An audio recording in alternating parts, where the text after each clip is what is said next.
In 1973, activist and lawyer Peter Maloney opened the Club Toronto. It was the first gay-owned and operated space to offer a blend of sexual and safe social interaction for gay men. In 1981, the police raid Operation Soap targeted the club baths, and Peter Maloney was charged with conspiracy to aid and abet prostitution. These charges were later dropped. The club closed its doors in 2010. The Women's Bathhouse Committee gathered for the first time in 1998, and it was a project of the AIDS Committee of Toronto. The Women's Program Director, Janet Rowe, wanted to create an event where we could speak to queer women about safer sex, but in a fun way, where you could also have sex so that people are more interested in attending and learning.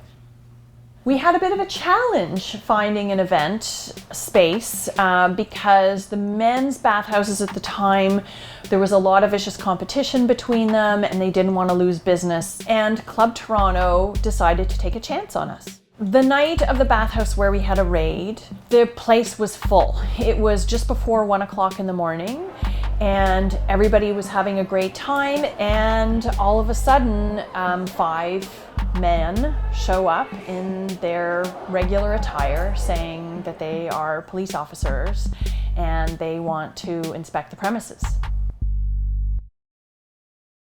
On the night of the raid, it was September 14th, 2000. The event was that night, I think, called the Night of 2000 Pussies. I was in charge of security, and I was putting the headset on one of the women who was going to be working as the next security volunteer, and she looked up at me and said, "JP, the cops are here." And I looked up, there was a DJ playing down there. There's 100 women who were like naked or in lingerie or just wearing towels, dancing their butts off, all sweaty. And then behind them are a whole bunch of really giant guys walking into the event. And I was like, oh no. And I stopped my nearest security volunteer and said, you need to go through the space and let folks know, because it's all women and trans folk, that there are men in the space, that the police are here, and that they should help them get organized and make sure everybody's safe.